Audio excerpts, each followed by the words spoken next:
Iqtisodiy farovonlikni ishlab chiqarish quvvatlari bilan birga soliqlar belgilab beradi. Chunki davlat byudjetining barqaror shakllanishi aynan ikkisiga bog'liq. Yurtimizda olib borilayotgan yangi islohotlar natijasida soliq tizimi hududlar rivojlanishi hamda aholining turmush farovonligini oshirishda asosiy tayanchga aylandi.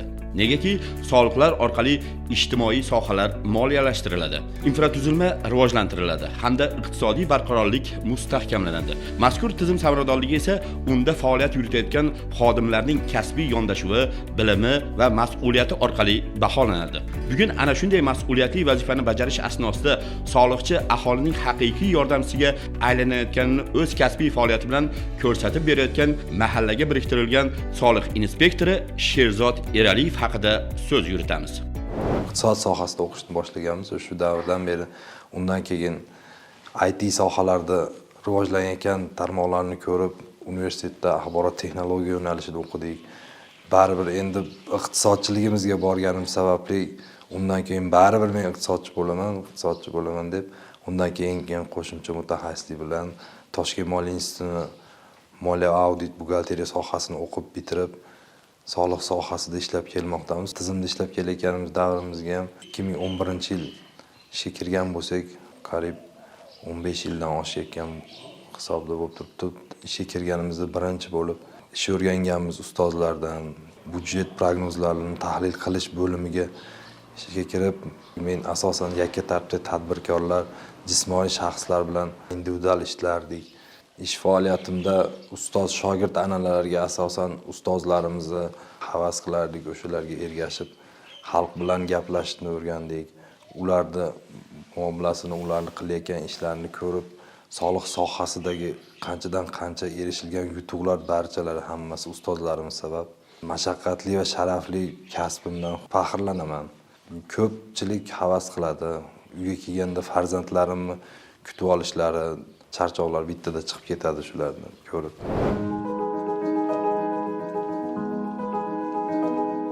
Oila muqaddas qo'rg'on. Undagi muhit ish unumdorligini oshirishga xizmat qilishi shubhasiz.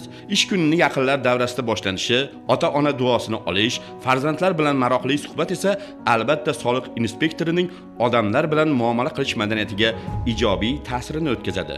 Mazkur omillar uning xizmat vazifasini sidq dildan bajarishiga, yurtga daxldorlik hissini oshirishga zamin yaratadi.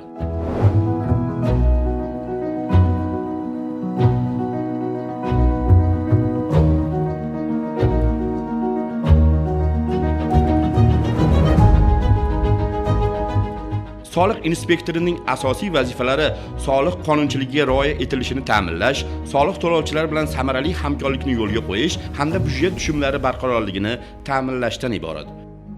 Hozirgi kunda muhtaram prezidentimiz olib borayotgan siyosatlarni, odilona siyosatlardan har bir soliqchini mahallaga tushishi, har bir mahalla yettiligini tashkil qilishi, hozirgi kunda har bir soliqchi qadam yetib bormagan hudud qolmadi, qadam yetib bormagan xonadon, qadam yetib bormagan ishlab chiqarish sohasi qolmadi.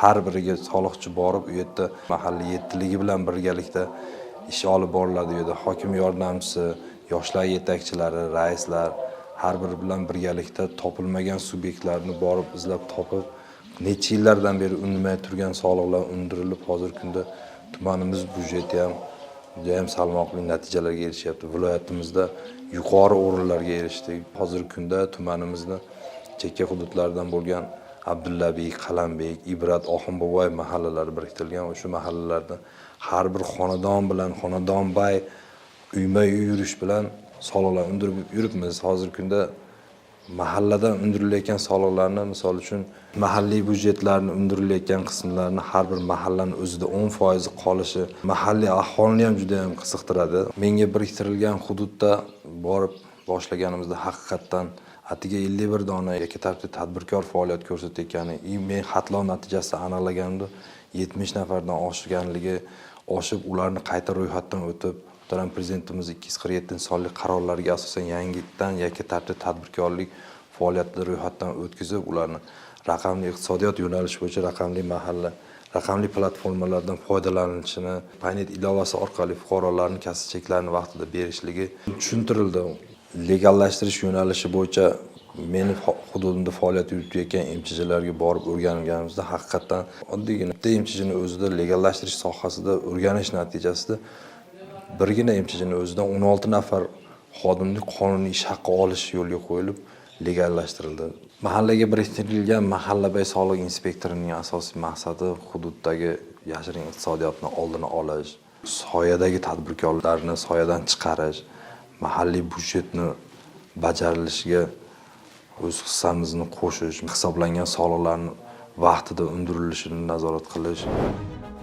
Shu bilan birga u tadbirkorlik subyektlari va aholi o'rtasida tushuntirish ishlarini olib boradi. Yuzaga kelayotgan masalalarga amaliy yechimlar taklif etadi.